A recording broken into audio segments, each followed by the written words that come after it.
Legislature is back in session.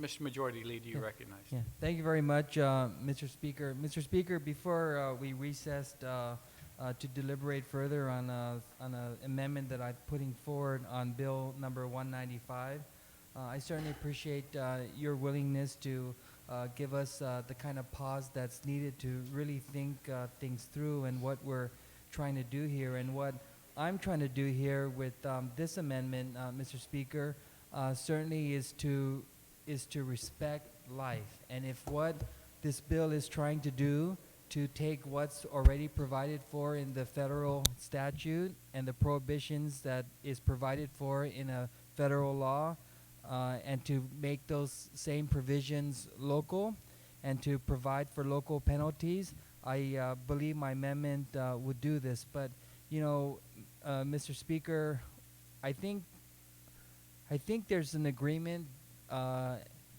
recognize that if an infant is born as a result of a failed abortion, that infant is living, breathing, and all measures have to be taken to provide for the help that infant child needs. And in the course of having this recess to discuss this thing with our colleagues, I'm understanding that there might be amendments made to this amendment, and I'm also understanding at the prerogative of any sponsor of any legislation pursuant to our rules that the bill can be withdrawn, and I certainly don't want to be a part of preventing this very important piece of legislation from being discussed in our deliberative body. And so in the interest of having to see and understand what some of our colleagues want to do with bill number 195,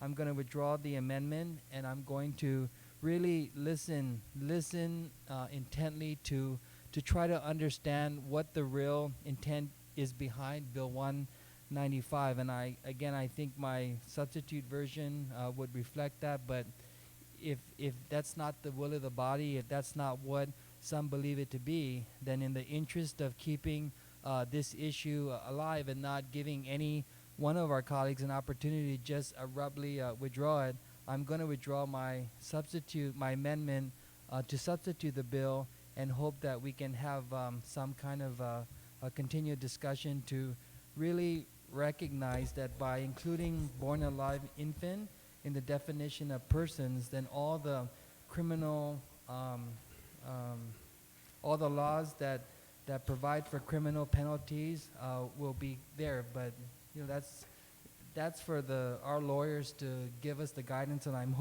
hoping that we're guided by the rule of law and by nothing else. And so I respectfully withdraw my amendment at this time.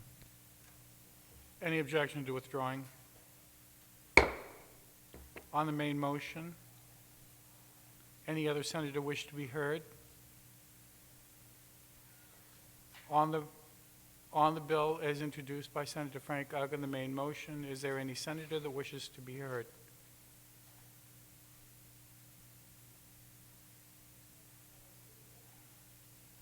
Well, were you going to have an amendment, Senator Ben? If not, I was still working on it. I stopped working when the senator proposed this amendment because I would not make that amendment.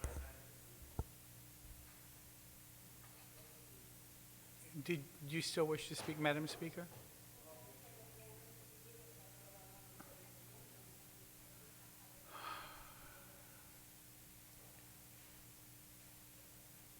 Any other senator wish to be heard? If not, well, then if you wish to speak, I'm not going to censor any speech today, please.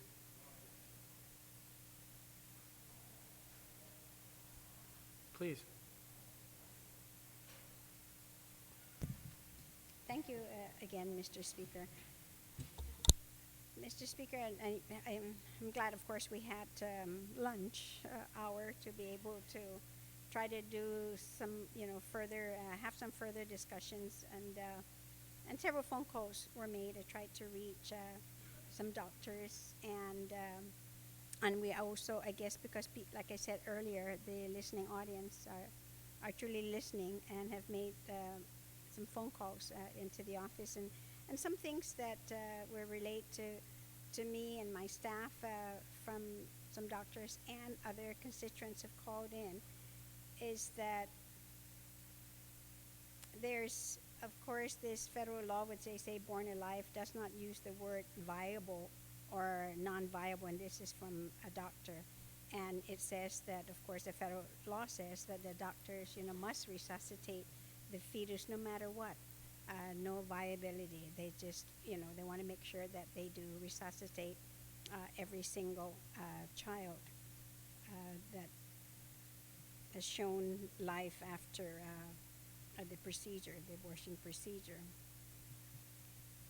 The thing that bothered me the most, of course, to actually have heard this from a doctor, is that female patients now are, of course, they're the ones being affected by any laws that has to do with abortion, and that many of the patients themselves have actually relayed to the doctor that there's so many restrictions on abortion, and many of them do not want to deal with more paperwork, the government interfering and being very intrusive into their personal lives. Some of them are fearful that, the requirement of these clinics or whomever, that they must send this report as to who are going there for that type of service. And the fear, of course, being such a small community, that, when someone reads it, can easily then take the name outside of the clinic or the doctor's office or the hospital, where have you, and actually make that part of a discussion of an individual or a woman. So many of them, and this is the part that really bothers me, of course, to actually to hear this, that some of them have actually gone to a surahana. And this whole situation now brings up a whole new issue.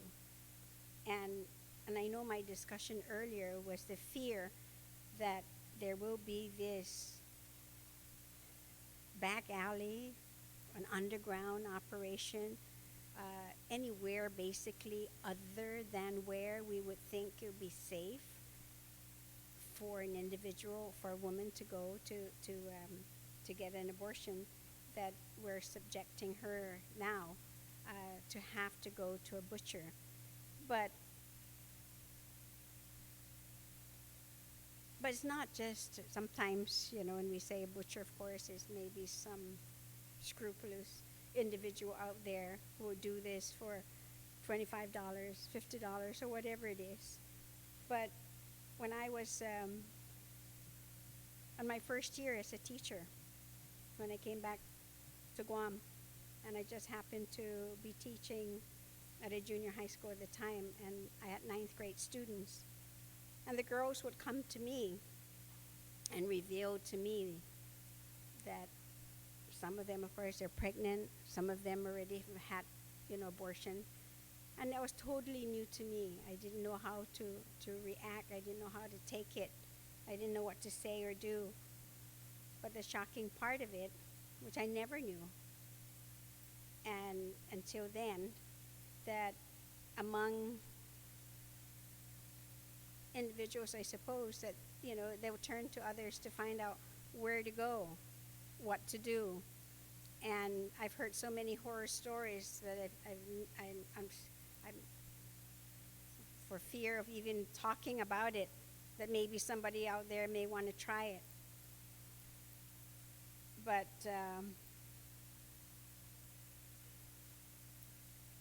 there's no regulation for that at all,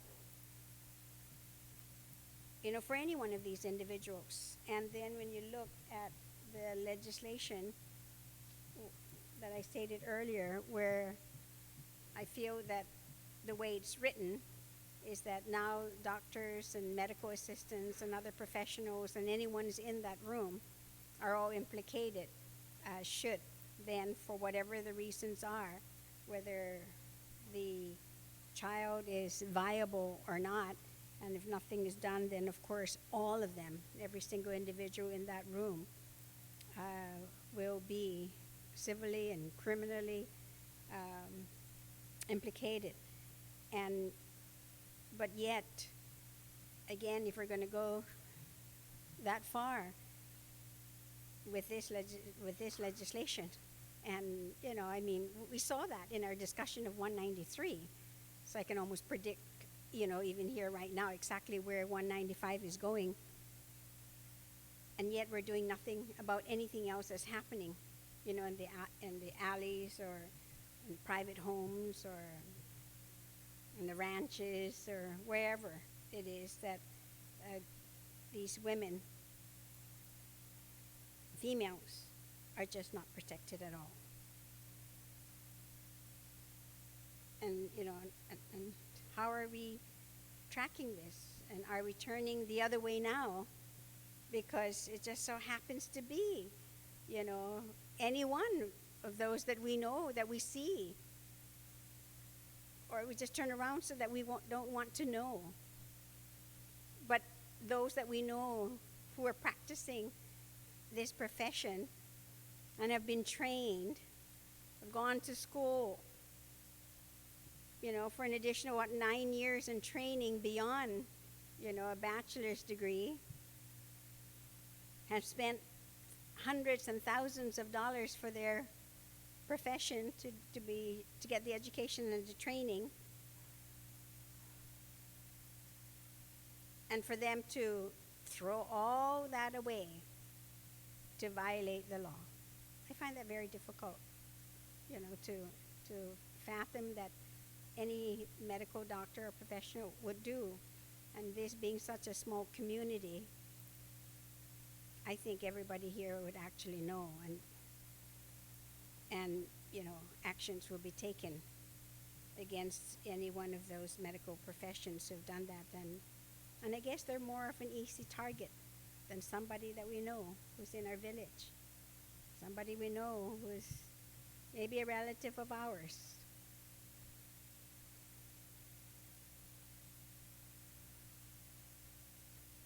And that to me is so hypocritical.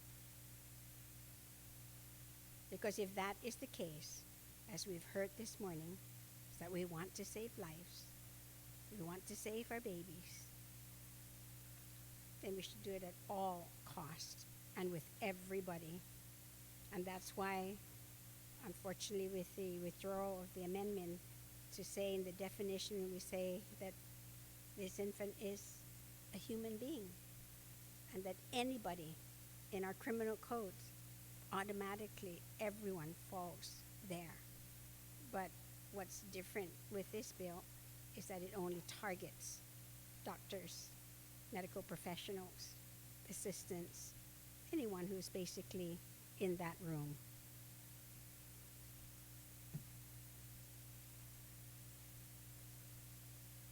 And a comment, of course, was told to me that, depending on the age, the stage, or the development, that, or you won't survive anyway. And if you look at the list, the checklist that, I proffered to our colleagues, actually lists the different stages, and yet, that wasn't accepted. And I think that, and I can't testify to this because I've not seen it, but I really would like anyone in here who has the answer to speak to this on the GMH policy, that if a fetus who survives an abortion and weighs 500 grams or less is not resuscitated because they're not considered viable. And the reason for that is because they are born without lungs. So can anyone answer that question? because if that's not, I mean, if that is the case, then I think more thought would have to be given, as we move forward with this bill. Thank you very much, Mr. Speaker. Thank you very much, Madam Speaker. Any other senator wish to be heard? If not, I'll invite the sponsor to close.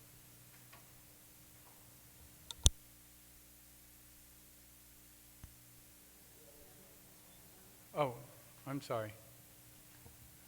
A short recess.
Thank you very much, Mr. Speaker.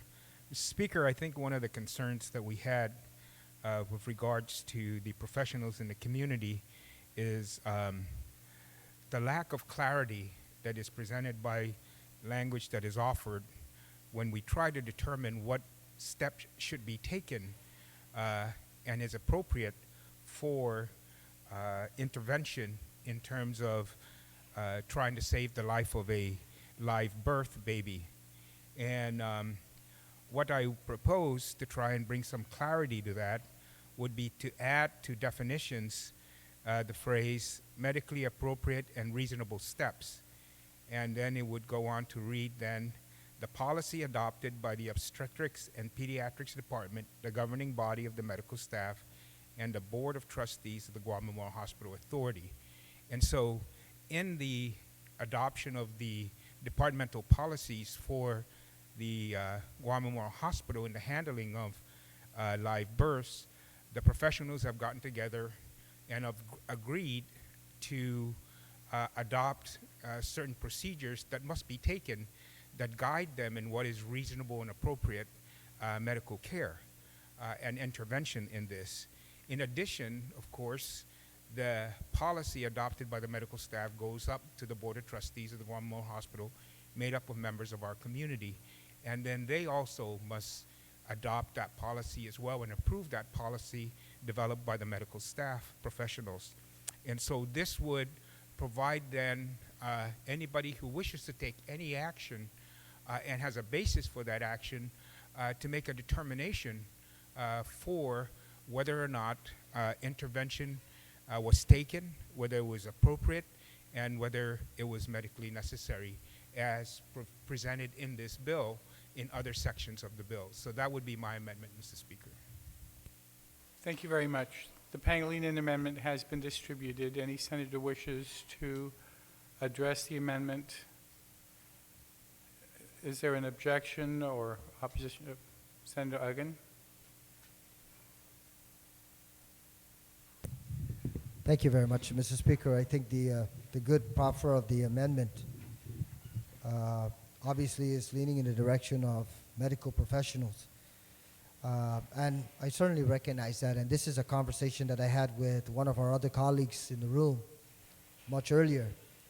And I think it really goes to the heart of this particular proposal. And that's a comment that I had shared with him, Mr. Speaker, is that the answer, the reality is, are we here to dictate whether, in fact, the life will be preserved and at what stage?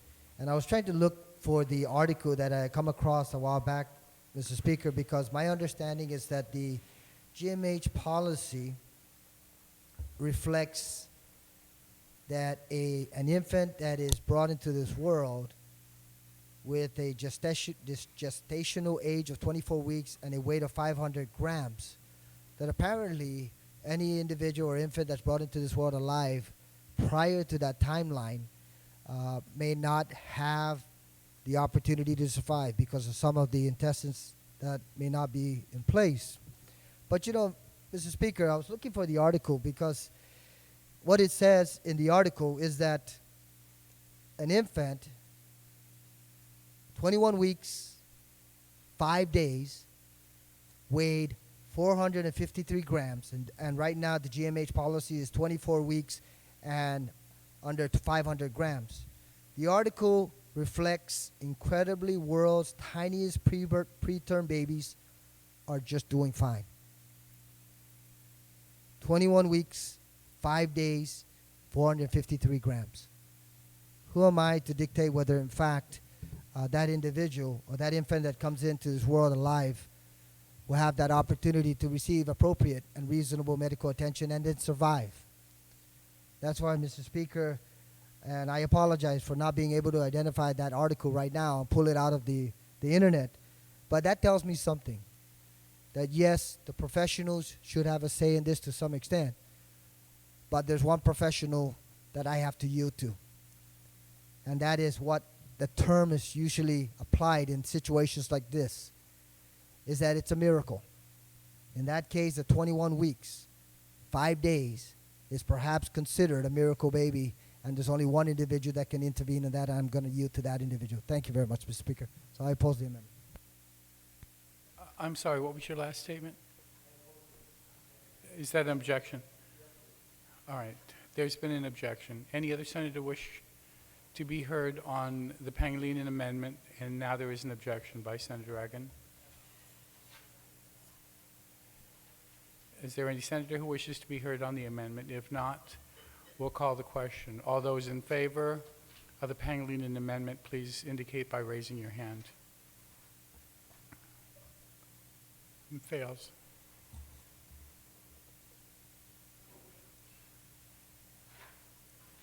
Any other amendments? Any senator wishes to be heard on the main motion? If not, Senator Uggan as the sponsor.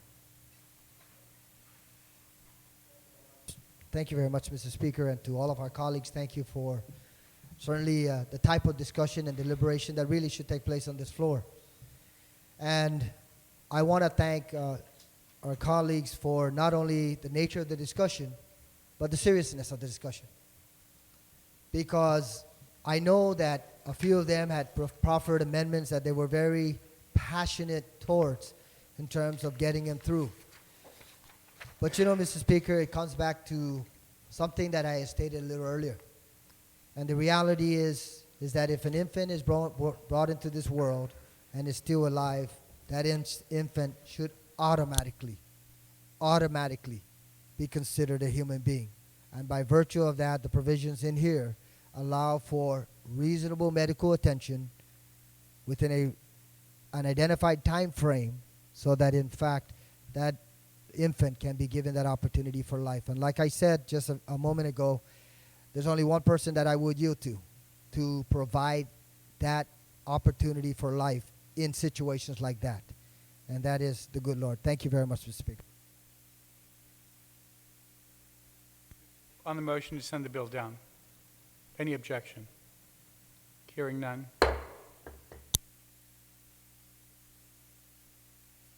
196, Senator Abbott. Thank you, Mr. Speaker. I like to move to place 196-32 as substituted by the Committee on Public Safety, Infrastructure, and Maritime Transportation into the third reading file, and I'd like to discuss it. Any objection? Please proceed. Thank you, Mr. Speaker. What prompted the introduction of this Bill 196 is many of you drive on our main highways, and I'm sure that you have in your travels continually run into cuts that have been made into our roads and that have not been properly properly repaired. Now, I took my own informal survey and found if you travel on the northbound lane of Route 8, you will find that there are approximately 13.3 defects, and I would just call them defects in the road that were the result of an excavation to cut across the road to tie in to the sewer line or to tie in to the water line, or for GWA going in there to repair a break in the water line. And after the repairs or the hookups were done, the roads were covered up, but you know, within a matter of several months, now you've got these, I guess we call them dimples in the road that will easily knock out the alignment on your car. So an informal survey showed that on the northbound lane of Route 8, there's approximately 13.3 defects. And on the southbound lane, there's about 3.3 defects per mile. On Route 16, on the northbound lane, there's about 2 defects per mile. And on the southbound lane, there's 3 defects per mile. On Route 1 on the southbound lane, coming from Tamuning down towards Agana, on average, there was about 5 defects per mile. Now, these are defects in the roads that didn't just, happen a couple of months ago. These are defects that have been left unrepaired for many months, maybe even years. So what Bill 196 does is it now is going to be a little bit more stringent about DPW going out to make inspections on these defects in our roads and making sure that they get repaired. Now, the current law allows Public Works up to 1 year to go out and inspect these excavations in our roads to ensure that they have been repaired. What Bill 196 will do is it will cut down that time and will give Department of Public Works 90 days to go out there and ensure that these roads are inspected and restored back to their original conditions. The other thing that Bill 196 will do is that we have agencies such as the Guam Water Works Authority that go out there and have to dig up the roads to make repairs to the roads. You also, and they do that quite frequently, every month. And so for every time that they have to go out there and make an excavation on the road, they have to go to DPW, fill out all this paperwork, and then put down a deposit. So conceivably, somebody like Guam Water Works Authority, or for that matter, Guam Telephone Authority, could end up having to tie up $100,000 a year just for deposits, and it gets held up for up to a year until DPW goes out there and inspects it. So what Bill 196 would do is it would allow the DPW to basically authorize that a performance bond be posted with DPW as opposed to putting down these deposit fees. Now, after, of course, so we're requiring DPW then to go out there and make an inspection in a more timely manner. We're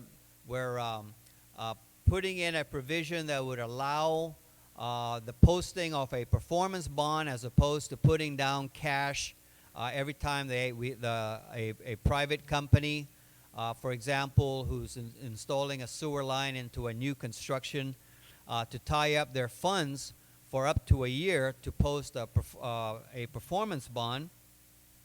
We are also giving, in Bill 196, DPW the ability to be able to go out and make those repairs, to accomplish those repairs. And the way it would work is that if it goes out there within that 90 days and finds that the roads were not, the excavation was not properly repaired, it would give that company then 14 days to come back and make the repairs satisfactorily.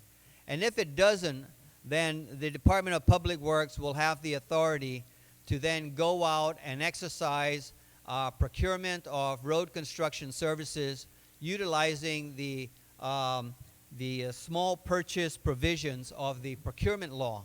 And under that provision, it will simply require that they go out and get 3 quotations and then select the lowest quotation and have them begin making the repairs. And the payment for those repairs will come from the performance bond that has been posted by the company. So hopefully then with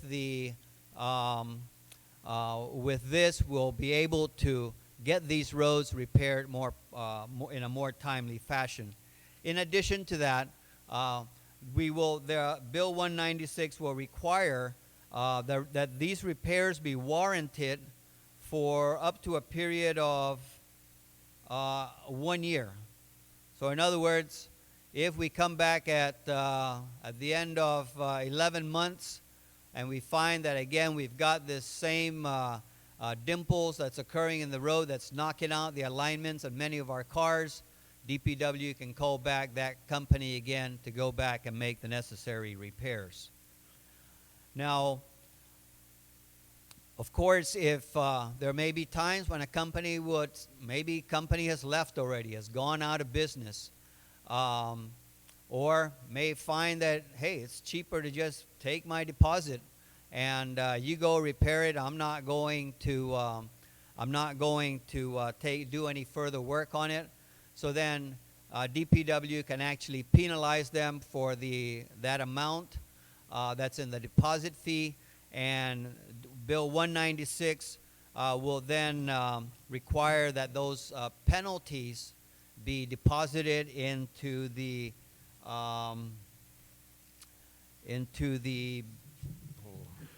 there's an existing fund already that was recently created, and that was the building permits and inspection revolving fee fund. I'm sorry? Building permits and inspection revolving fund? No, actually, I'm gonna make an amendment Gonna to change change that? that. Okay. But actually, it would go into a fund called the Public Rights of Way Account, Public which is a fund that was created by a recent public law that was just enacted during this legislature here. That, Madam Speaker, is actually the gist of Bill 196. However, there is a couple of amendments that I would like to make, and go ahead and make sure the speaker gets a copy first. And there's 3 simple amendments. Initially, when Bill 196 was introduced, it was intended that the penalties be deposited into the building and permits account. But instead, we want to change that so that instead of wherever it reads, so on page 4, line 21, you would find there a reference to page 4, line 21, that the proceeds shall be deposited into the building permits and inspection revolving fund.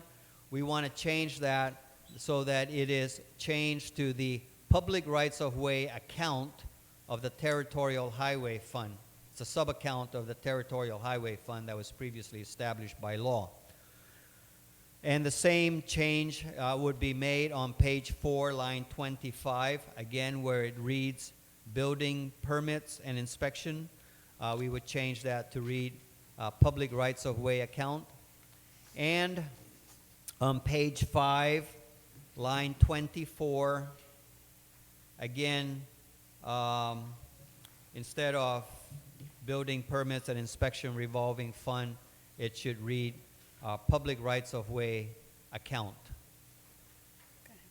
On the amendment, does everybody understand? So that wherever it says, and in 3 places, building permits and inspection revolving fund, that should be changed to Public Rights of Way account of the Territorial Highway Fund.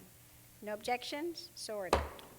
Thank you, Madam Speaker. On amendment, the second amendment that I would like to make is on page 4, line 22.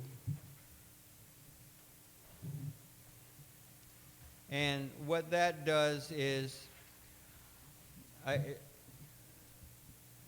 on line 22, it reads that the proceeds shall be deposited into now the Public Rights of Way account for the purpose of paying for contracted roadway repairs.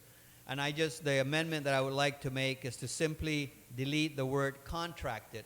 So by deleting it, then it would allow for DPW to use in-house capability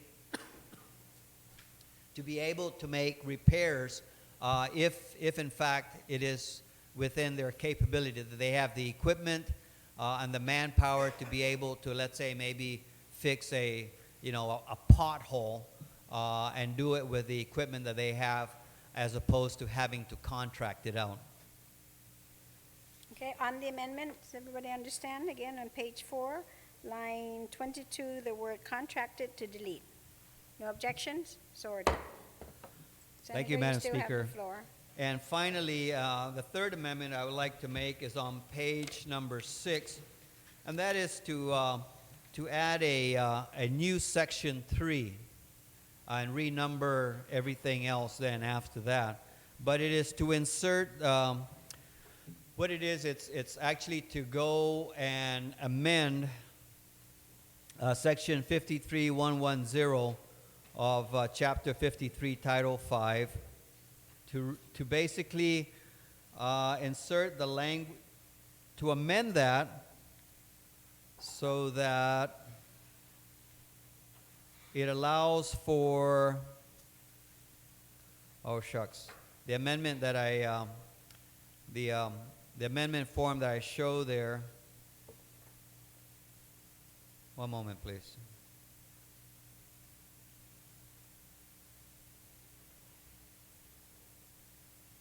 Oh, if you just read down 1, 2, 3, 4, on the 5th line, it says that the funds that are deposited in there, that the director of the Department of Public Works is authorized to use the revenues in that account to purchase equipment and supplies. And I need to put in there then the language pay, pay for roadway repairs, and to procure. And that everything else then is existing language. So what the amendment form that I show there does not show is to add the words pay for roadway repairs. Should be the new language To that's the put in. existing law. But you also have the other one after surveyors as required? Yes, So that's so correct? then it would read then that the director of the Department of Public Works is authorized to use revenues in the account to purchase equipment and supplies. That's existing language. Add, pay for roadway repairs, and then the rest of the existing language is and to procure the services of licensed surveyors as required by the department to effectively enforce the public's compliance with applicable highway care and maintenance laws. Yes. Okay, so on the amendment then with the existing law for a new section 3 to be added, is that with the existing law for fines collected, that the words pay for roadway repairs and after surveyors as required by the department.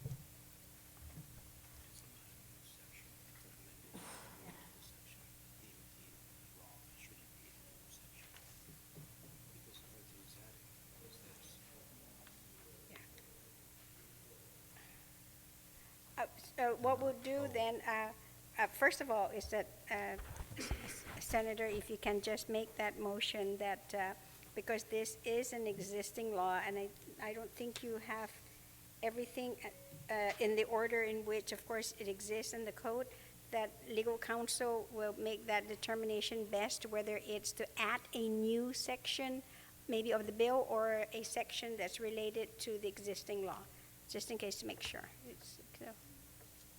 Okay, well, I guess, however, then they find it's best handled technically. Okay, so that's a very general amendment, but it's always something that we want legal counsel to make sure that they, technically, that they put it down in accordance with what's in GCA and with the bill. So that's the very first thing, and no objection to that, so ordered. And then with that, with the language that's currently in law, to add some new words, which will be to pay for roadway repairs, and then, of course, as required by the department. So no objections? So ordered. Thank you, Senator. You still have the floor. Thank you, Madam Speaker. And I just, just in closing, I just want to say that Bill 196 basically, of course, will be prospective. And so any additional excavations that Guam Water Works may make tomorrow or after this bill is enacted, any excavations that a private contractor would make to cut across the road so that it'll tie into GWA's sewer line,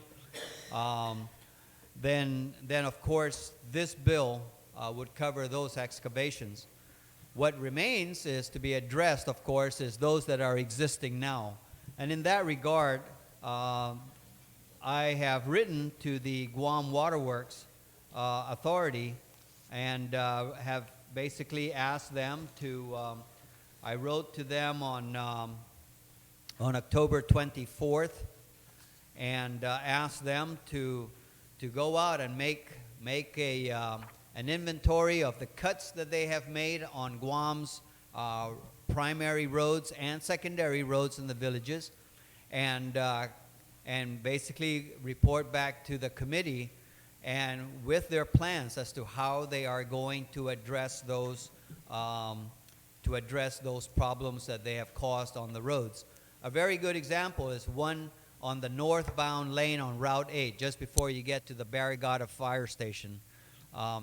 GWA went out there and excavated it to make a repair. They did some quick patching up, and as each day goes by, the defect in that road keeps getting worse. You see cars swerving, trying to avoid it, causing accidents. and I'm sure it's causing larger maintenance bills for many of the other car owners that have to drive over these bumps. And so hopefully within the next several weeks, Guam Waterworks Authority will come back, because really a lot of the cuts have been caused by them. And I've similarly asked the Department of Public Works to see if they can identify who are the private contractors that went out there and did the cuts, and now the repairs that were made are showing to be totally inadequate. Thank you very much, Madam Speaker. On the amendment, Senator Duenas, you're recognized. I'm sorry, the motion. Yeah, the amendment passed. Thank you, Madam Speaker. Madam Speaker, Sijus Masi, I really I rise in full support of this bill, 196-32. You know, Madam Speaker, I can of the issues that that come up whenever I'm speaking to constituents in the public, I can say that probably not a week, sometimes not a day goes by that this subject comes up and is a real sore subject for our public. You know, Madam Speaker, about a month ago, I think it was, there was a major excavation that was done in front of King's restaurant in Tumuning. And I listened on the radio to K57, Ray Gibson's breakfast show. I call it sometimes the fourth branch of government. But I listened very intently, and after a days and maybe just about a week, since it was being mentioned every day, finally, after a weekend, went back there and it was perfectly paved, level and just good to go, because I guess it received so much attention and scrutiny with regard to folks complaining and the like. You know, Madam Speaker, I remember even several years ago, a member of the legislature had used their budget to actually fix another, a divot in the road that had been just perennial and went unrepaired for months and months and months at a time. Madam Speaker, this bill also reminds me of an earlier bill by our good speaker from Barragata that was introduced with regard to putting more teeth into the enforcement of zone violations.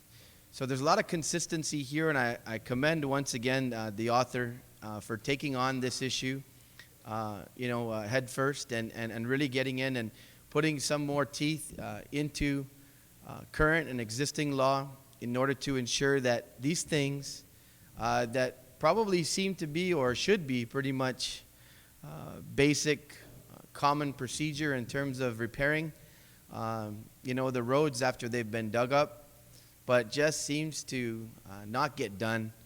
And so I think this will bring much relief to our people, and certainly put those in the government as well as those contractors doing work out there on notice that the law is getting tougher, and that these types of shoddy repairs, I guess, is what can be attributed to, or perhaps just negligence when it comes to repairing it, if it's temporary in nature because they got to get out of there, do something else, and just not coming back and following through on what's supposed to be done to repair and do the repair properly. So, Madam Speaker, thank you for the opportunity to rise in full support of Bill 196, and I hope the rest of the body would see fit to do so as well. Thank you, Madam Speaker. You're welcome, Senator. On the motion, Senator Lim Tiaco, you're recognized. Thank you, Madam Speaker. Madam Speaker, I rise in full support of Bill 196-32, and I do so because I've seen it. I've seen what the author is intending to regulate here destroy a road that's not even 2 to 3 years old, and the road I'm talking about is Darrow Road on the way to the ORDOT landfill, or the old ORDOT landfill. And my father has complained many times about leaking pipes on that road, and he did so prior to the reconstruction of that road, not even 2 or 3 years old, I think, at this point. And if you drive down that road now, Madam Speaker, you wouldn't even know it was a new road. I mean, it's so bad. Just a month ago, I think an agency was out there digging up the road for a leak, and it still remains unpaved. It's basically compacted coral. And with the rainy season that just transpired, you literally have to drive into the oncoming lane to avoid this excavated piece of roadway, because you just can't drive over it. You'll damage your vehicle. So I think that this bill is an excellent way to address it. It holds the agencies that excavate the road responsible to make sure that they repair it timely, and it backs it up by requiring them to have either the bonding or the deposits in place to do so. And I encourage my colleagues all to support the bill. Thank you, Madam Speaker. You're welcome, Senator. On the motion, are there any other speakers? Senator Ada, would you like to close? On the motion then to send Bill 196 to the third reading file without any objections, so ordered. Bill number 200-32, the chair recognizes the Majority Leader, Senator Respicio.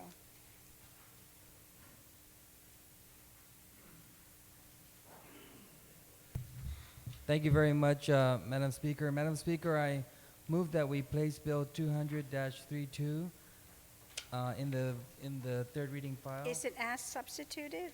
This is the version that the committee reported out, so it was already accepted by both the committee and then the Okay, committee so, on rules. but it's as substituted with a single asterisk? Yeah. Because I can't find my committee report, that's what I'm only using.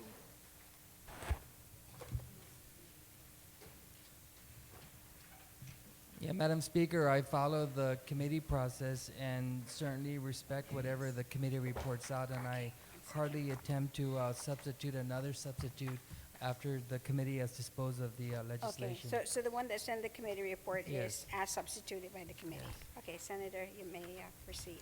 Thank you, Madam Speaker. Madam Speaker, I've been anxious for some time now to have this bill brought before the body to really hear what our colleagues would have to say with how the Guam Police Department is issuing police clearances. I've uncovered several weeks ago that if an individual requests for a police clearance, they would receive a police clearance indicating any arrest that they may have had, irrespective of whatever the disposition of those arrests were.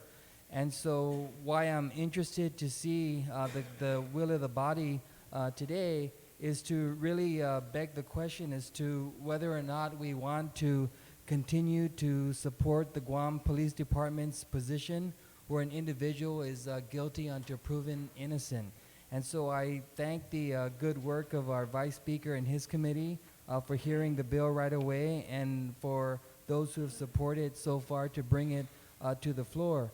Madam Speaker, what this bill would do, it would say that the police clearances issued by the Guam Police Department can only issue police clearances for charges for which the arrestee is convicted, charges for which a juvenile is convicted as an adult, and that the restrictions of these subsections do not apply to the use by federal and local enforcement agency of criminal history records, but that they're only available for those law enforcement agencies, and there won't be indicated in the police clearance. We heard from the Attorney General in their response to the bill that I drafted, and they were proposing language that these criminal histories or rap sheets be made available by way of police clearances. And after clarifying with Deputy Attorney General Tidinko, I offered an amendment that the Attorney General is on the record supporting to separate what is found in a criminal history record versus what shall be contained in a police clearance. And so this amendment reflects that. Madam Speaker, I know that there's been some discussion along the way as to what would we do to help future employers decide whether or not this employee is suitable for the job. And I've also encountered along the way some individuals who applied for a job, received a police clearance as a requirement of going through that application process, may have been involved in an arrest, and they didn't get the job, but at the end of the day, their case was adjudicated, and so they were found innocent. And so we also have learned of instances where an individual may be charged for, let's say, terrorizing, and then in the event they go through the judicial process and their case is disposed of, through the courts, and they're convicted of trespassing, their police clearance will show the original arrest, as opposed to what the charge was that they were finally convicted of. And so I certainly hope our colleagues will support this bill and give the Guam Police Department the parameters to which they should be issuing these police clearances, so that our people can really be operate under the guise of the Constitution, Madam Speaker, which says that all individuals and all citizens are innocent until proven guilty. And this is really the genesis of Bill 200, and I hope for our colleagues' support for the measure.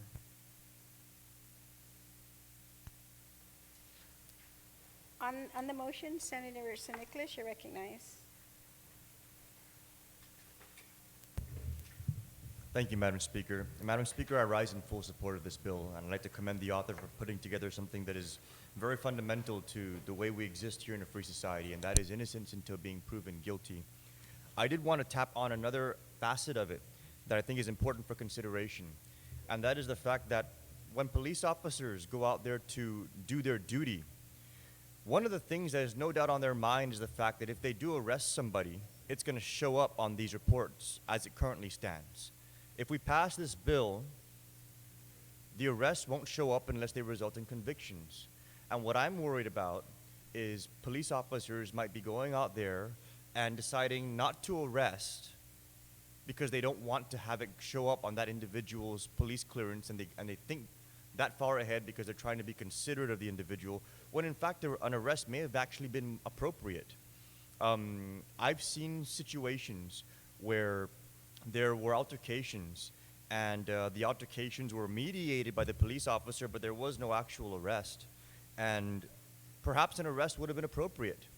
And perhaps the arrest didn't take place because the police officer didn't want that stuck on their police clearance, the police clearance of the offender, because of the whole lengthy process of which the adjudication might have had, and the impact that it would have had on those individuals had that arrest actually shown up on their police clearance. So we need to understand that also by passing this bill, we're going to be freeing up the conscience of police officers and saying, hey, you know what? If it's arrestable, just arrest. Because sometimes an arrest is actually what's needed. And you got to stop thinking about whether or not it's going to have this effect or whether or not it's going to have that effect. If an arrest is appropriate, arrest. Because the court system will adjudicate that, and if they are in fact found not guilty, then it won't show up on their police report. But as it stands right now, just arresting them will result in it showing up. And as the retiring speaker and the author pointed out, that can have tremendous consequences on individuals.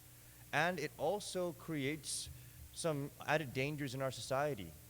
It creates dangers in which those who wish to create hardship in other people's lives, whether they're having a domestic quarrel or what have you, and one spouse wants to tag the record of another spouse, or one neighbor wants to tag the record of another neighbor, all they got to do is file a complaint, and perhaps it might lead to an arrest, even if there is no basis in fact of the complaint.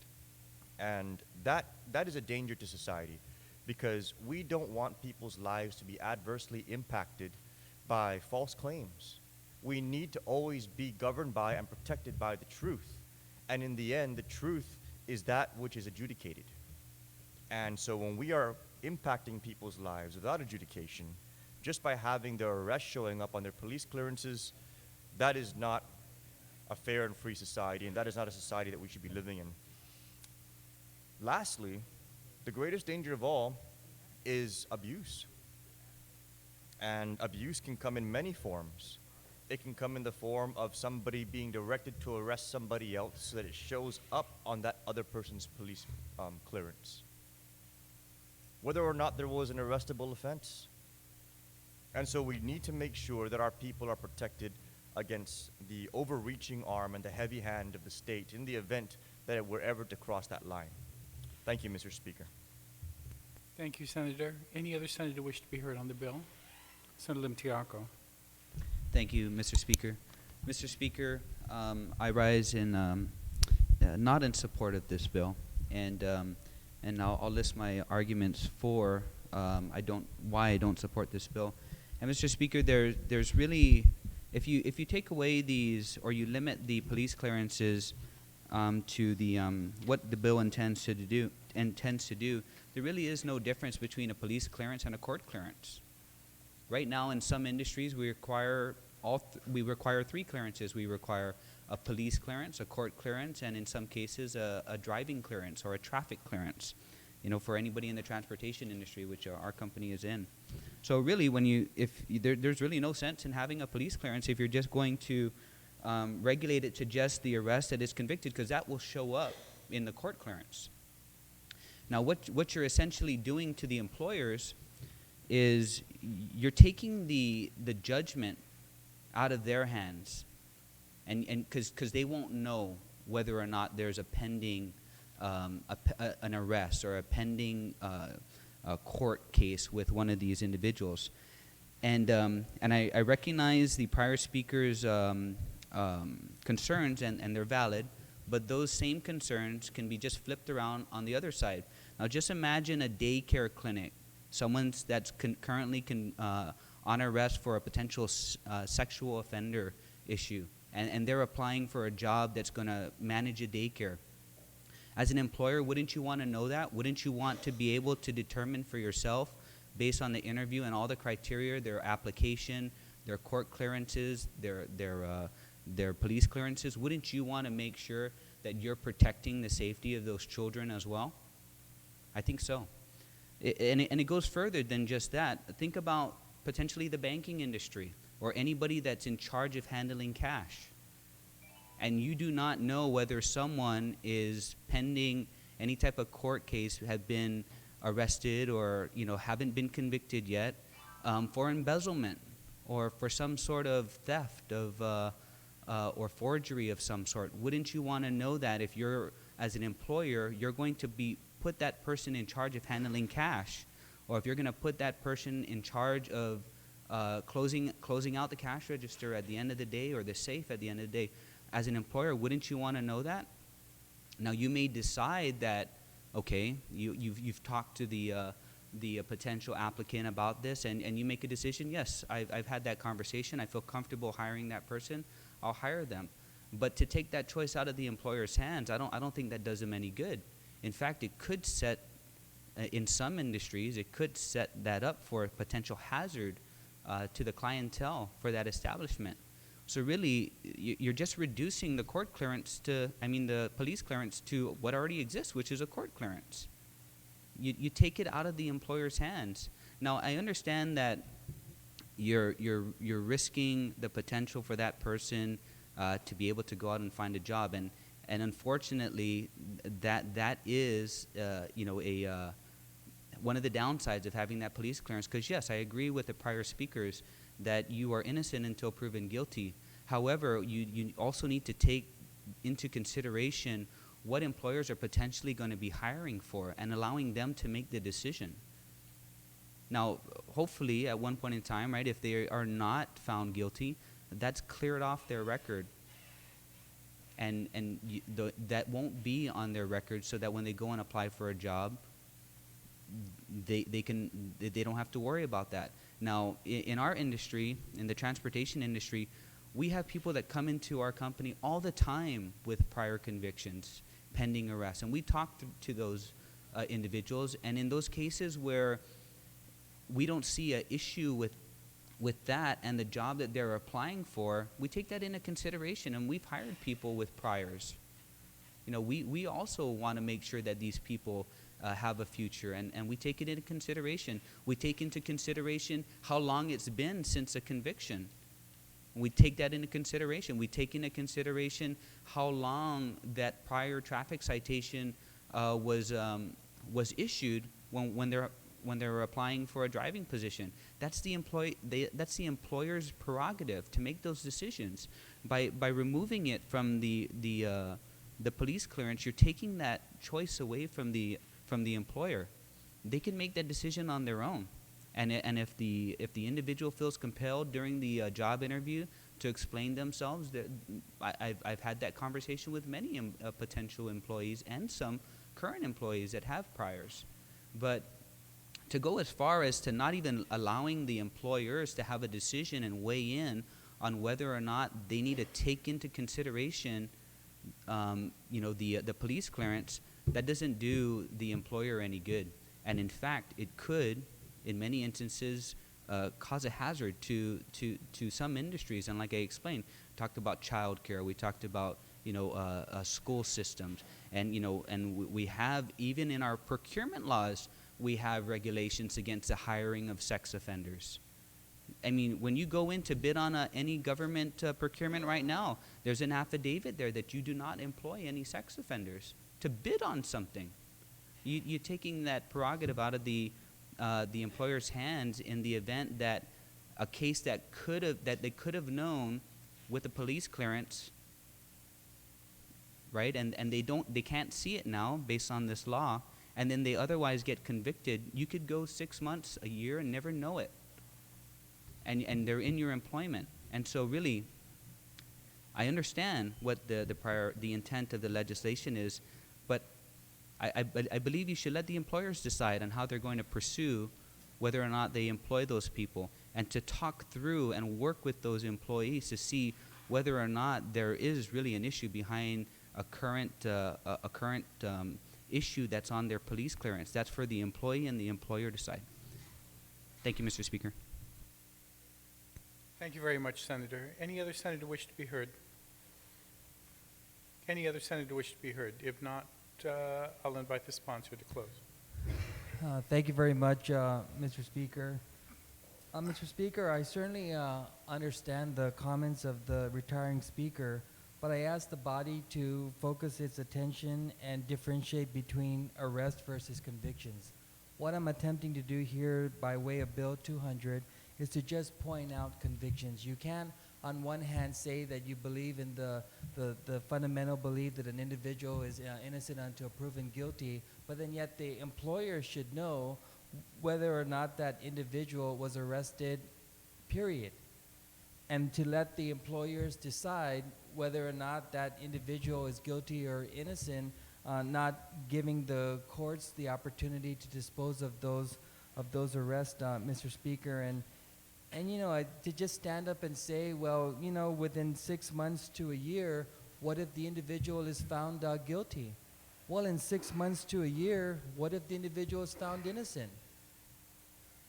And so I know that as senators here, Mr. Speaker, we're faced with these kinds of decisions, and certainly I respect the positions that our colleagues have.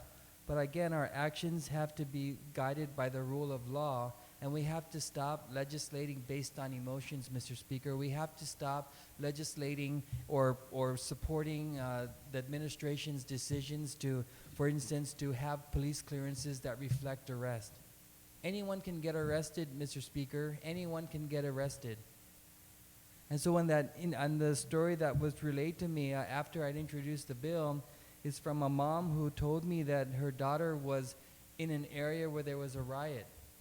And so, as such with any riot, everybody was rounded up, brought in. The daughter, when she applied for a job, she asked for a police clearance.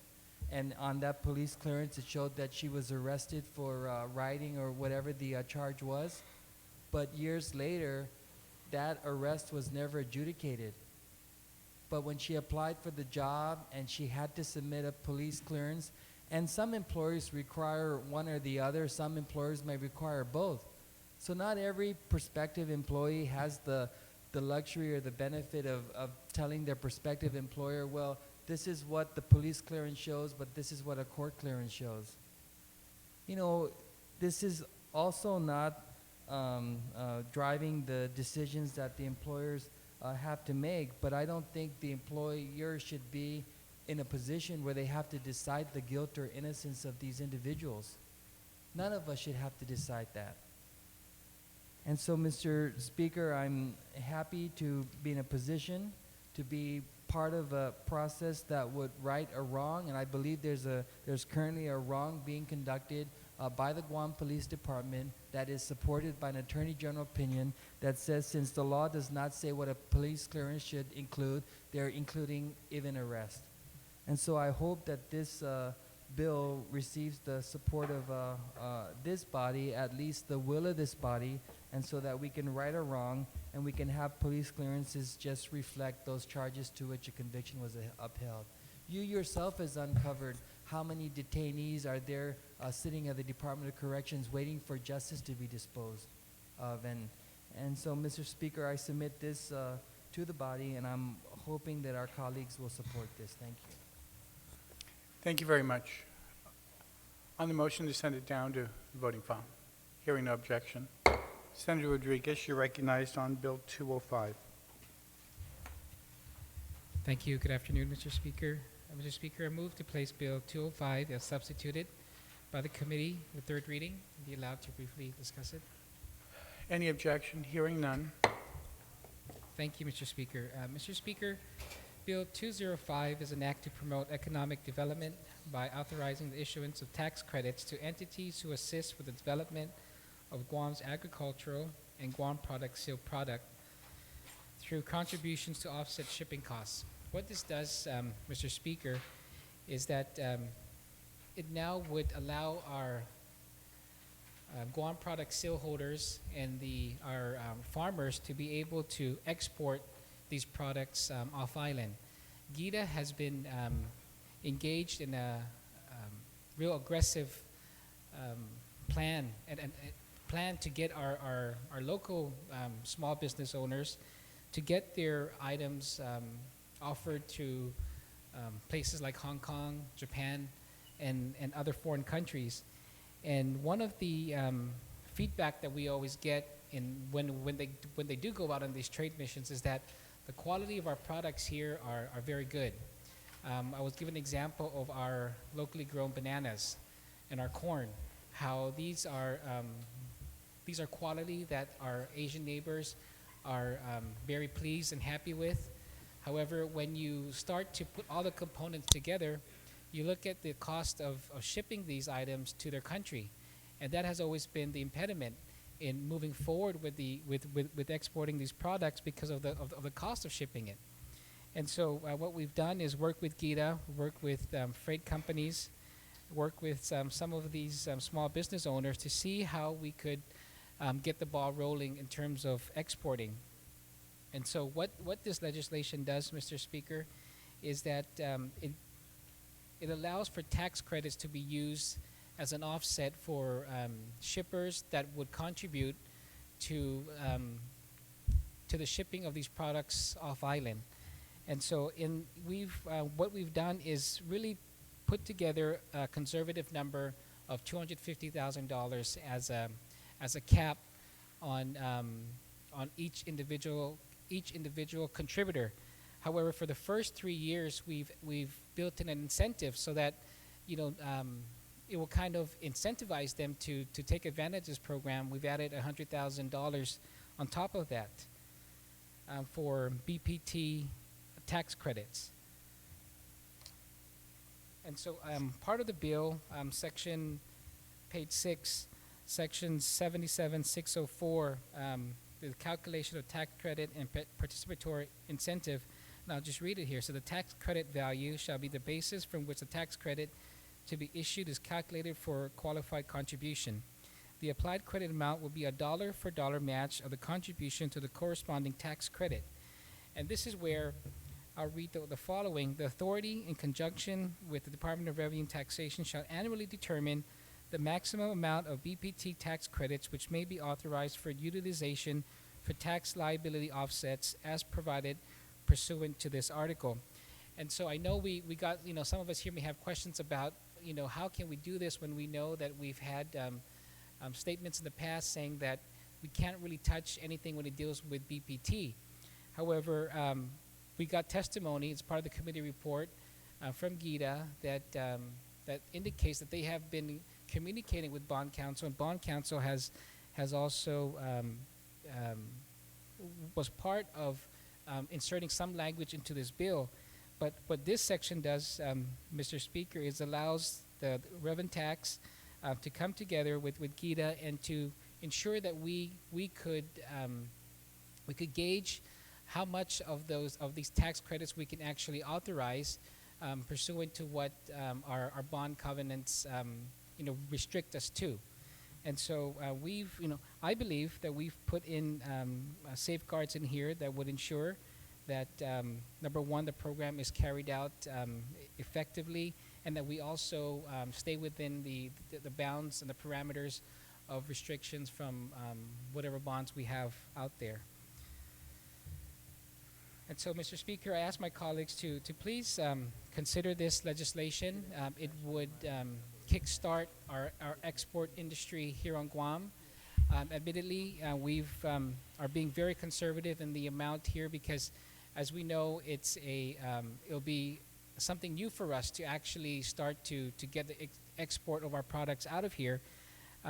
We know that some of the testimony that was provided, especially from Mr. Wistick, a known farmer on Guam, is that he said, well, this amount is very limited. You should expand it. And, and so I agree with him, but at the same time, we also want to make sure we take small steps. I know that I have a lot of confidence in what we can offer here on Guam. However, if we take these measures slowly and build from that, I think it'll be a more prudent approach. And so I ask my colleagues to please support this measure. And before I close, Mr. Speaker, there was a technical amendment I'd like to make. On the substitute version, we don't have the two sponsors that were originally indicated when the bill was introduced. I'd like to add them here now, and that's Senator Brant McCready, Senator Rory Vespicio, if I could do that. No objection. Thank you. And I'd also like to add Senator Tommy Morrison, Senator Frank Uggan, Mike Limtiaco, and Chris Duenas as co-sponsors. Hearing no objection. Thank you. I see Senator Duenas and Senator Uggan. Senator Duenas. Sidus Masi, Mr. Speaker, and I certainly rise in full support of Bill 205-32. And I thank the author for including me as a co-sponsor. Mr. Speaker, during the public hearing on this bill, as the sponsor just mentioned, Farmer Ernie Wistick, very well known for his corn crop and other crops that he grows, certainly did, as the retiring speaker and the author mentioned, say, go further. And I think this is a great start. But it really was a testament to really how he was explaining in terms of his acreage and what he shares with other farmers on Guam in terms of maximizing their capability, that it really is the economies of scale, particularly on these short-term crops, that have the greatest impact on how they grow and what they're capable of doing. It was also discussed on the recent missions out to Taiwan. In particular on Guam, we have a honey producer that if he could provide, thousands more in terms of cases annually, just because not only the novelty of the product, but it was such a clean product. And it was one of the booths in Taiwan when Gita was out there with the farmers that was just hovered over by many folks in Asia in terms of their excitement about produce from Guam. Mr. Wistick once again talked about how corn is so popular within Asia, and flying it, even going to market, is something that's very viable if they can realize these economies of scale and realize these tax abatements to be competitive in the market with other types of produce and other types of product, to be shipped to Japan and other countries, really, throughout Asia, particularly Taiwan as well, where they were at that time. I know that Senator Limtiaco, and he'd probably speak to this maybe, has worked very hard on is working very hard on trying to establish and invigorate, opportunities with regard to slaughterhouse and high quality pork for the market, which is incredible in Japan. And so that, would be something that would be possible. In closing, Mr. Speaker, a couple of weeks ago, the farmers met with the administration and other officials Number of us senators were there.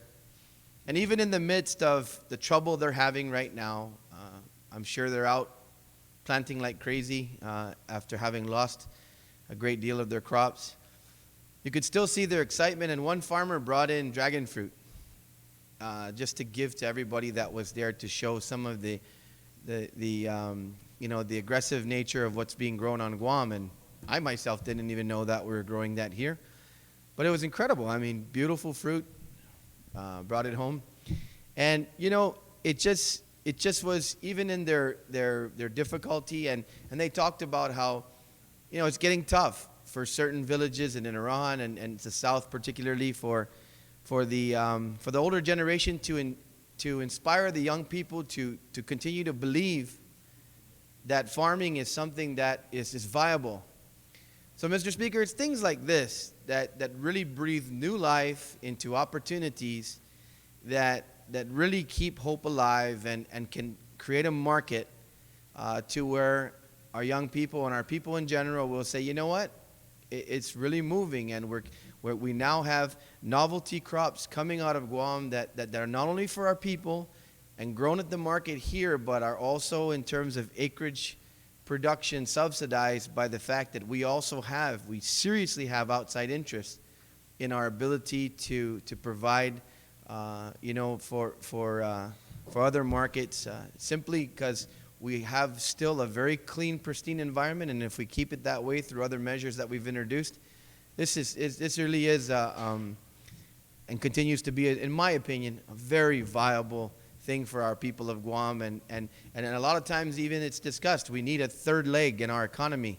And I believe that's farming. I don't know that it will be the whole leg, maybe it's the foot, but the certainty is that this market is viable. But we have to do things to make it attractive and to compete in Asia, and the opportunities to make, to really derive the revenue on the short-term crops that are grown here in order to make it serious and viable. So, Mr. Speaker, once again, in closing, I thank the good author for including me as a co-sponsor, and I certainly hope the body will see fit to pass this legislation, and hopefully what happens is we have another bill 3 months down the road, because the money appropriated here or the allowances weren't appropriated here weren't enough, because the crops are going gangbusters. So thank you, Mr. Speaker, for the opportunity to support Bill 205.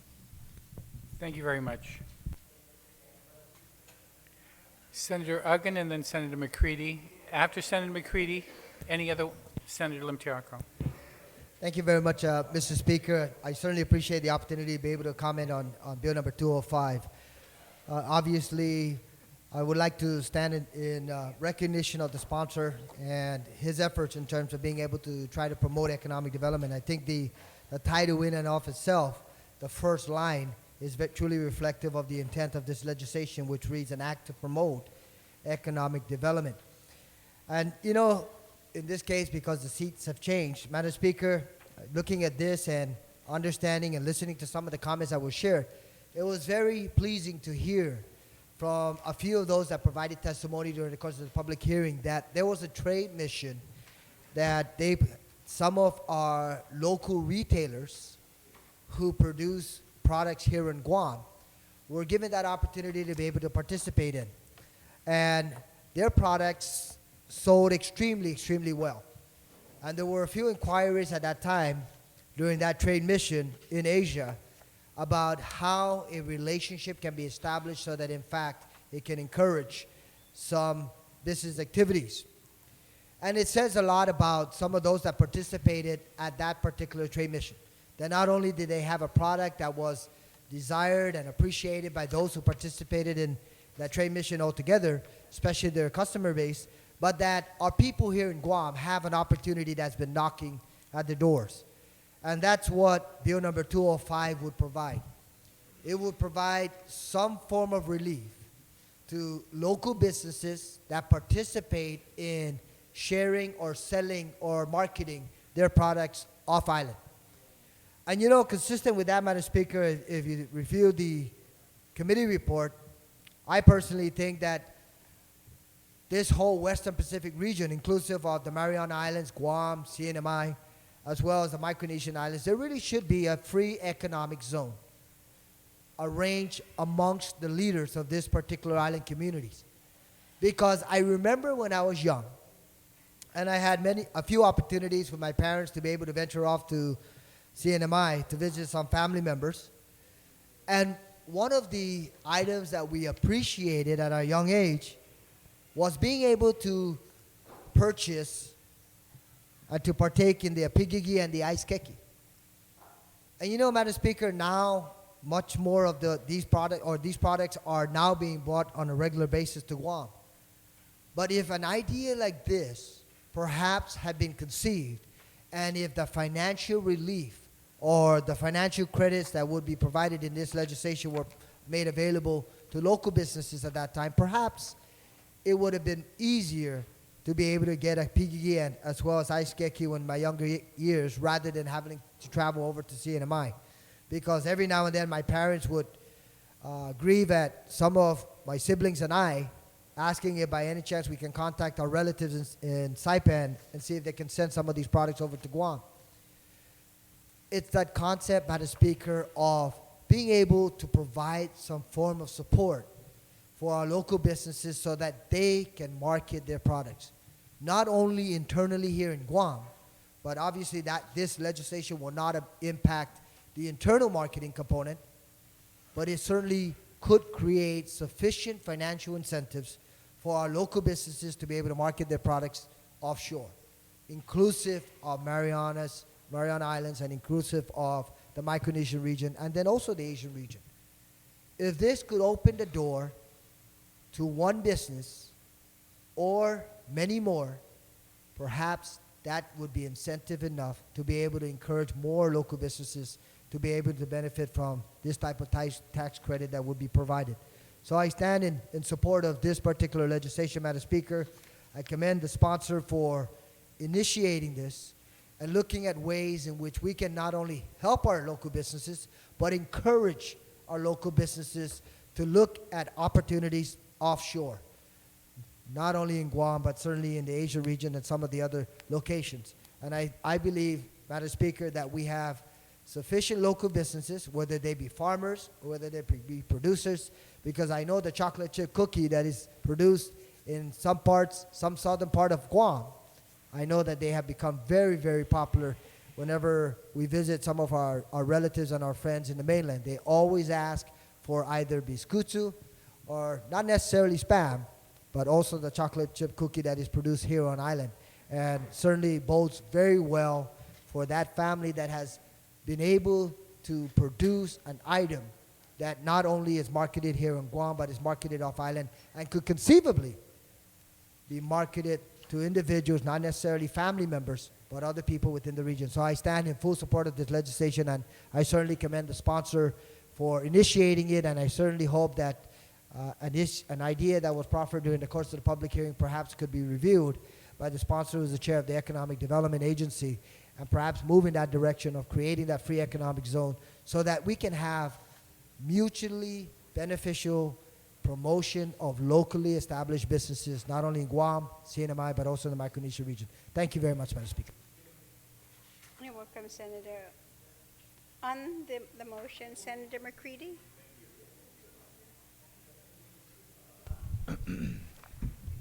Thank you, Madam Speaker, and I'd like to thank the retiring speakers and the author of this bill for calling me a couple months ago and asked me if I'd be interested in co-sponsoring this type of legislation with him.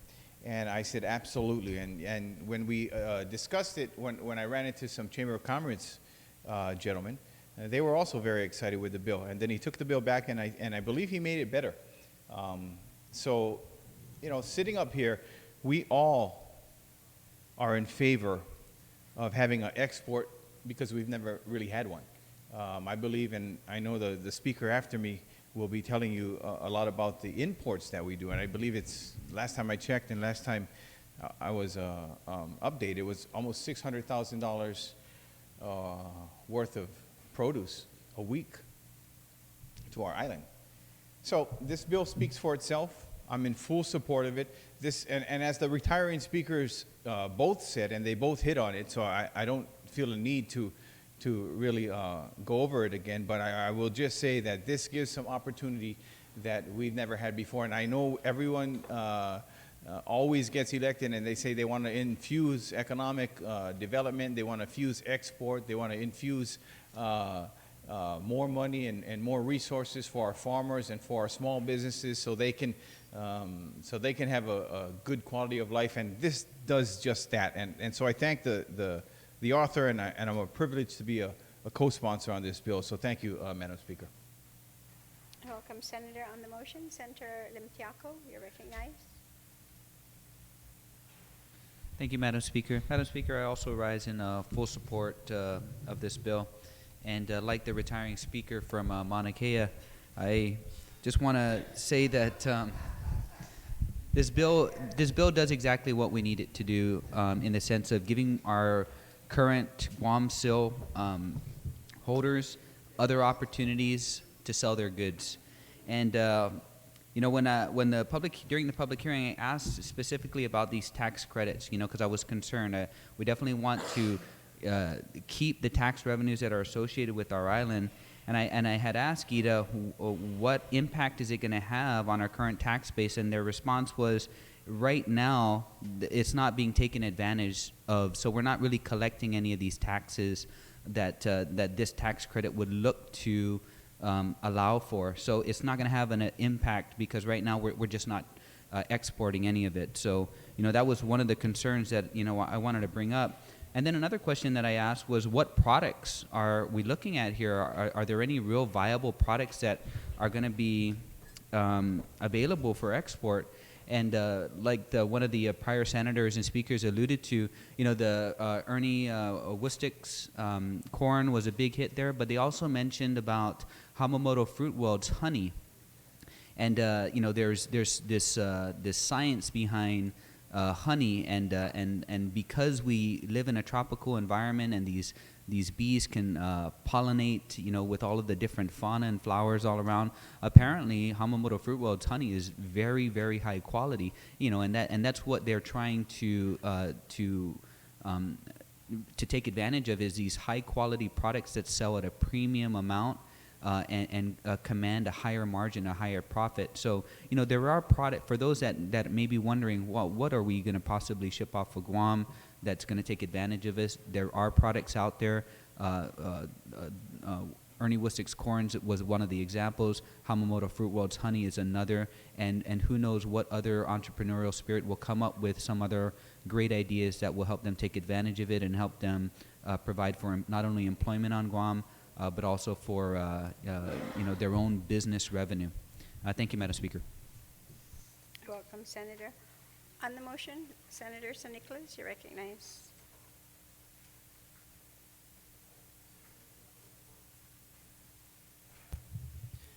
Thank you, Madam Speaker. Madam Speaker, I'm a huge fan of developing an export-oriented economy here on Guam. I think it'll be a very, very great thing. I just had a couple of questions that I would like to first clarify.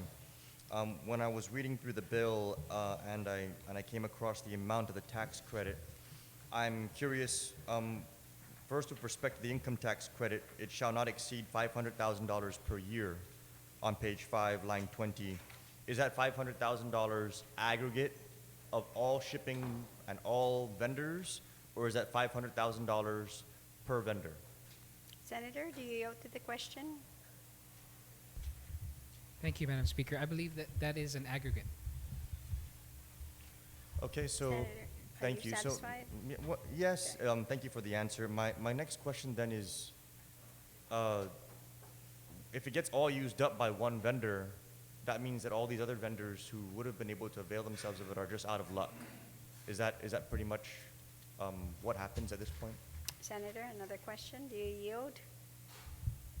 Thank you, Madam Speaker. Yes, and so that's why we have, either the income tax or the BPT tax. If in the event we get someone that maxes out, then great. That's an indication that the initiative is working. And at that time, we come back here, as Senator Duenas has said, and say, we need to revisit this and increase the cap that we're imposing now. Senator San Nicolas? Thank you, Madam Speaker. Madam Speaker, I'm very attracted to the idea as it would serve to incubate and encourage the export-oriented industry of especially our small businesses, our farmers, the honey, those kind of enterprises. What I'm concerned about is what if a really large player enters this market? And I was going through the definitions here, and one of the definitions that are included here is meat products. And then I look at the definition of what qualifies for export, and I'm just curious if I'm Payless and I bring in a big, huge chunk of meat, and I chop it up and I sprinkle black pepper on it and I repackage it as pepper steak, am I allowed then to export that as a qualified product based on these definitions and avail of this discount? Senator, do you yield to the question? Yes, Madam Speaker, if I can pull up the committee report. And it addresses this here.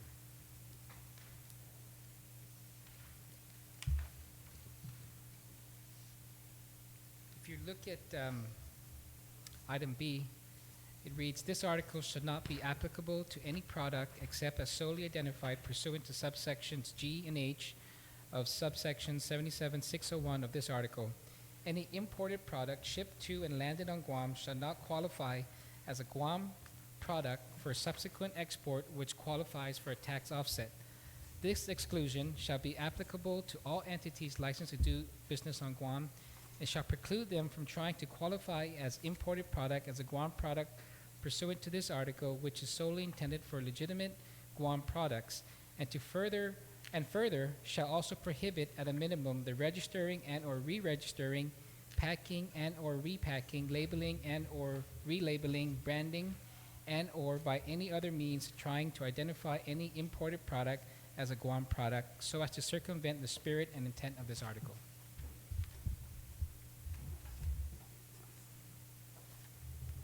Senator Nicholas. Thank you, Madam Speaker. Yes, I did notice that section there on page 8, lines 1 through 8.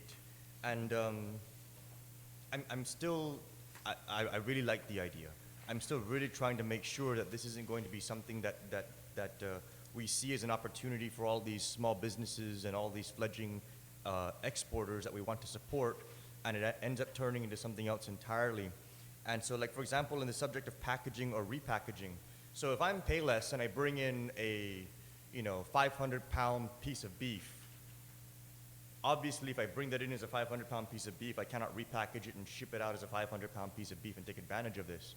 But if I bring in that 500-pound piece of beef, chop it up, squeeze lemon on it, put some doni, and then ship it off as beef Calaguin, package it and ship it off as beef Calaguin, did I repackage the product or did I turn it into a Guam product, and does it thereafter qualify? And the reason why that question is important for me, Madam Speaker, is I really want us to support export-oriented businesses. I want us to help our farmers reach these markets if they can. I want our honey to get overseas. But what I don't want is some kind of a backdoor happening where a business is able to get, a business is able to save $500,000 a year in shipping costs because they were able to transform the product, package it a certain way, and turn it into something else, and then pass it through that way.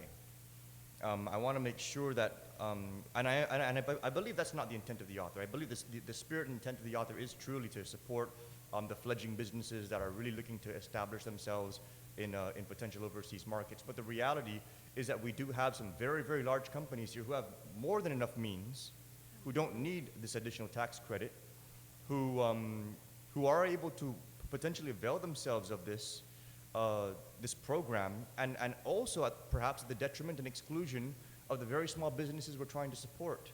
Because if we have a $500,000 aggregate, a really large company here can quickly take advantage of that and push forward from there. And so, and that's where I'm a little, I have some challenges here, because let's look at it from another perspective. Okay, let's look at it as somebody who's manufacturing cookies. You import the sugar, you import the chocolate, you import the flour, you mix it up, you make cookies. that's a bona fide new product and you're exporting that. It's not too different from, I mean, where do you draw the line between that and the beef Kelaguen example? Or that and the pepper steak example? At what point do we cross the line between what is truly a made in Guam product and what is just a product that's been brought in, fluffed up a little bit, and is now being sold to take advantage with this new benefit? And so, you know, I don't want this tax credit to get completely sucked up by a big player who can quickly mobilize their resources and squeeze out all of our small businesses, our mom and pops, our farmers, our honey makers.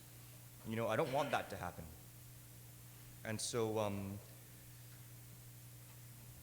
perhaps if the author may be interested in considering, rather than having an aggregate $500,000 per year, maybe we can shrink it down and say $10,000 per vendor.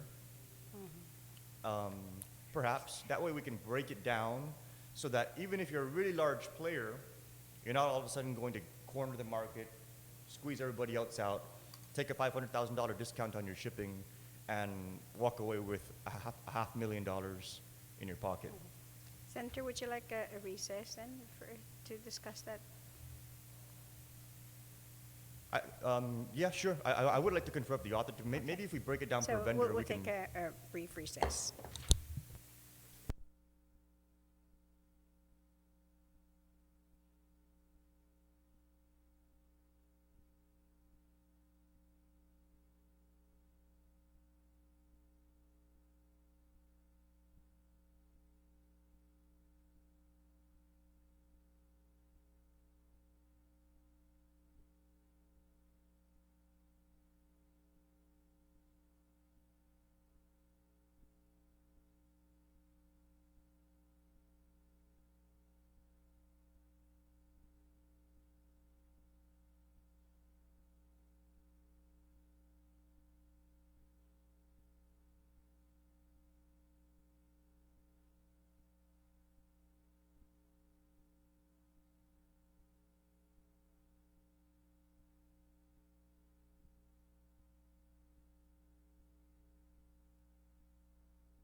objection, I understand that there is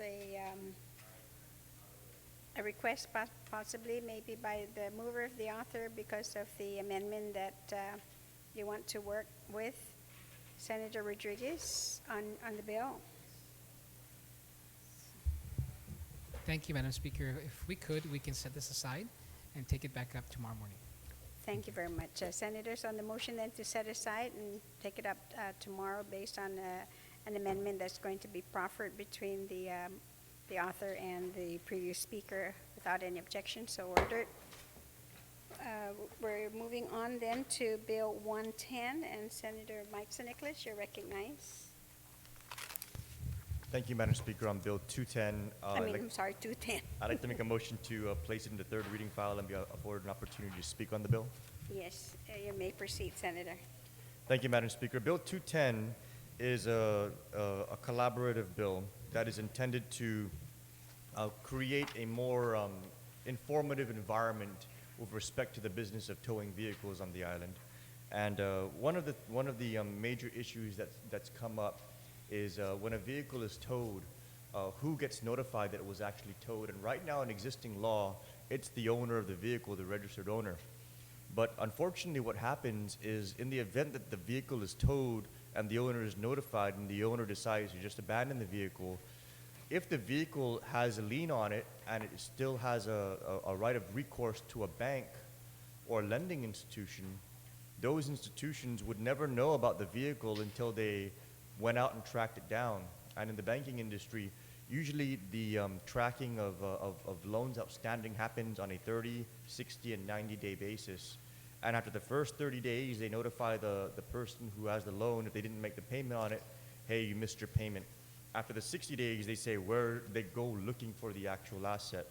And so if a car gets towed, the owner is notified, they abandon the vehicle and leave it with the tow company, the banks and the lending institutions might not know about it until at the earliest 60 days later. And while it's sitting there in the tow lot, it's accruing all of these daily situating fees, daily fees that are charged for the car being there on the lot. And because the lien holder never knew about it, these fees continue to accrue, and then eventually, when the lien holder finally tracks down the vehicle, they get stuck with a very, very big bill from the tow company that they had no idea about because they had no idea that the car was in the first place. And just some background on why a vehicle might be abandoned by an owner. One of the reasons is if the vehicle owner was driving the car, they were under the influence and they got into an accident and the car got towed. The insurance company, because the driver was under the influence, would not cover the damages to the car. And so the owner of the vehicle will take a look at the situation. They'll say, I owe so much on the loan, it's going to cost me almost just as much to fix it. I'm not going to get any insurance coverage to do it. They walk away from it. It ruins their credit. It's not good for a financial industry. No one should be driving under the influence. But that's the realities of how these kind of situations take place. And in consultation with some of the lending institutions, these happen sadly more often than we would like. And so what this bill will do is it will require a tow company to notify not only the registered owner of the vehicle, but also the lien holder, if any, and the insurance company that the vehicle has actually been towed. And it requires that notification to be done within 2 days so that everybody knows in a very, very short amount of time and they can start taking action on it thereafter. One of the other sections here in the bill that I think is very appropriate for our consumers is on page 2, line 17, where it requires a tow company, in the event that they're towing a vehicle without the owner's knowledge, to first file a conditional report on the condition of the vehicle when they receive it, to include pictures. And this is important because if a tow company is going to take a car, it's imperative that when the car is recovered, it's recovered in the same condition that it was found in.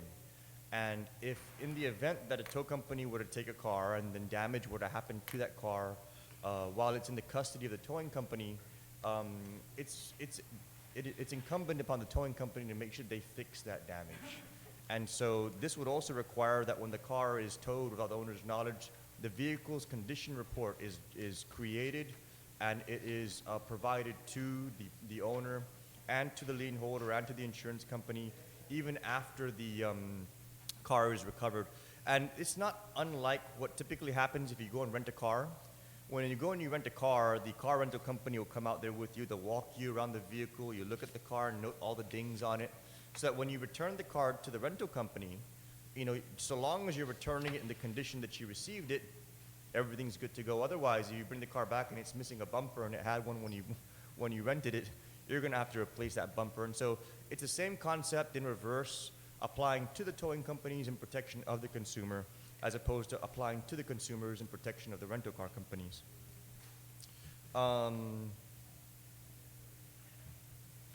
That more or less sums it up. I mean, the whole bill does have a lot of activity through it in terms of underlines and strike-throughs and different things being changed.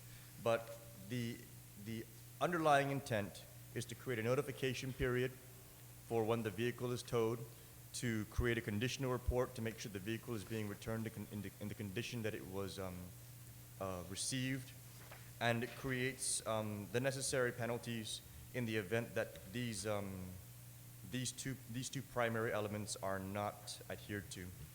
And I'm very grateful to my co-sponsors, Speaker Ben Pangilinan, Senator Tom Addap, Senator B.J. Cruz, Vice Speaker B.J. Cruz, and Senator Brant McCready for their support as well. This was crafted with a lot of support as well from our lending institutions and from the legal counsels that they were able to provide in support as well. The really, really important thing about this bill is that the more we can reduce the cost to our lending institutions to rightfully take action on these cars that are towed within a timely fashion, the more we reduce those costs, the lower ultimately it results in costs to our consumers who use our lending institutions for loans or for deposits and et cetera. And it also helps consumers because as these things go unresolved, the underwriting criteria of the lender does become more stringent because there's just that extra layer of risk that needs to be factored into the whole equation of issuing out a loan for a vehicle. So this will go a very, very long way in making sure that our towing companies are protected, in making sure that the consumers who have their vehicles towed are protected, and making sure that the lending institutions and the insurance companies who are involved with the vehicle in question are also protected. And it's just a very good regulation that's going to add more integrity to the overall process. So I thank my colleagues for their support, and I humbly ask for all of my colleagues to please give their support to Bill 210. Thank you, Madam Speaker. You're welcome. Senator, on the motion, Senator Rodriguez, you're recognized. Thank you very much, Madam Speaker. Madam Speaker, I'm kind of concerned about the some of the provisions of the bill. What we're doing here is now we're giving additional mandates for a towing company to take on. And I was looking at the committee report. I don't think we've got any comments from the towing industry. And if I'm mistaken, then I'll look for it again. And so if the bill also is passed into law, I don't see any when this becomes effective. I don't know how that happens if it's not explicitly referenced here, whether it just becomes law and it's effective immediately.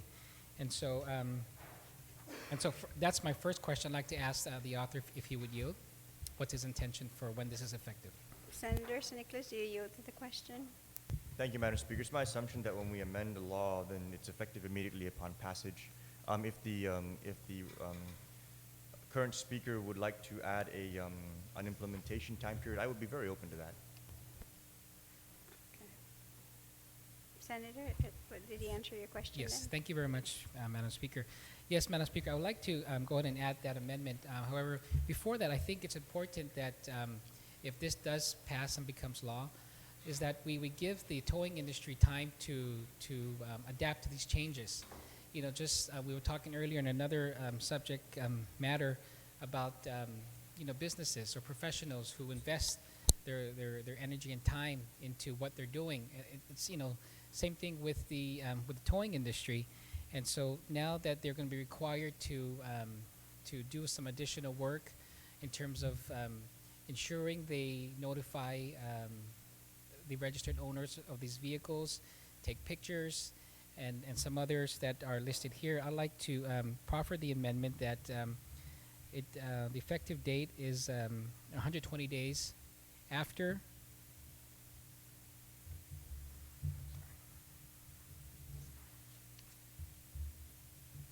Or if I can take a brief recess and I'll work with the author.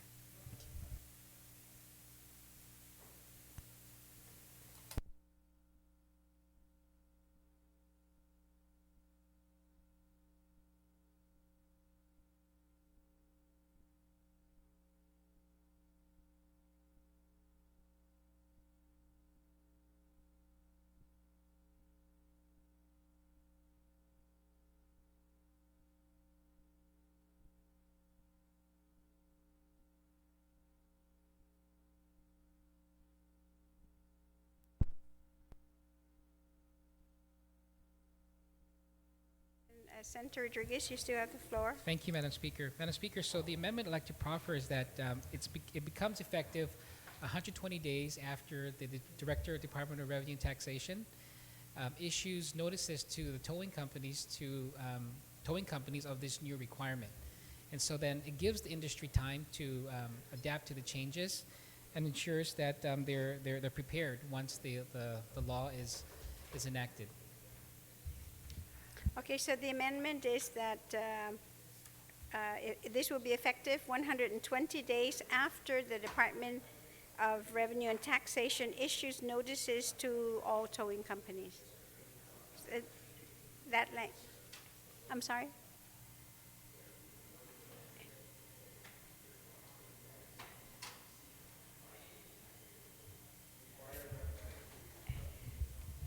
That they are properly notified in writing, or? Yeah. Okay, and then also, if we can add, and legal counsel can help in putting this together, is that to ensure that Rev and Tax notifies them, and that to ensure that that we know that the towing companies have received it, that the Rev and Tax sends the legislature a statement indicating which towing companies were sent these notices to. A list of these towing companies. Okay, so we're going to, first of all, require that GRT then duly notifies these towing companies in 120 days, and that they send a statement indicating what the notices are and who they've sent it out to That's the correct. legislature. Yes. Okay, guys, there's too many discussions going on and too many different wording. I think legal counsel should be able to do it in a few minutes, so we're going to take a brief recess.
Senator Rodriguez, you have an amendment. Thank you, Madam Speaker. Madam Speaker, the amendment was passed around, and so I'd like to just add this language at the end of the bill, where it says, "The act shall be effective 150 days after enactment.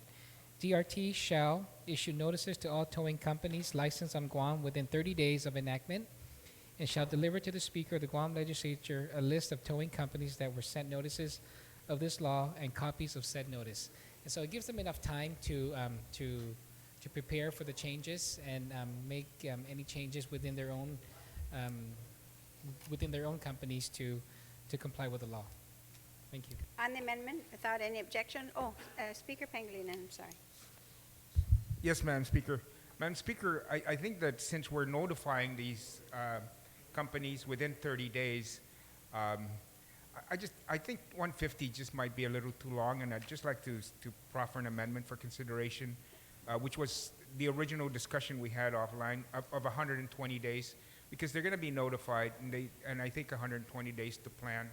The information they have, they all currently provide that information and have that information available, but it's setting up internal systems. So just for consideration, I'd like to just change 150 to 120. On the amendment to the amendment, any objections? No objections, so ordered. So then now for the main amendment here, no objections to the amendment, then it has been amended, so ordered. Thank you, Senator. Are there anybody else who would like to speak on the motion? Would the author like to close? Just real quick, Madam Speaker, I really thank Senator Rodriguez for that excellent amendment. I believe that it was not only appropriate, but very well done, and I thank him for that. I would like to amend the bill also to include him as a co-sponsor. On the amendment, then, to include Senator Rodriguez as a co-sponsor without any objections, so ordered. And I'd like to move it down to the reading file, Madam So Speaker. on the motion to send Bill 210-32 to the third reading file without any objections, so ordered. Senator Respicio? Thank you very much, Madam Speaker. Madam Speaker, the bill's pending in the second reading file. I think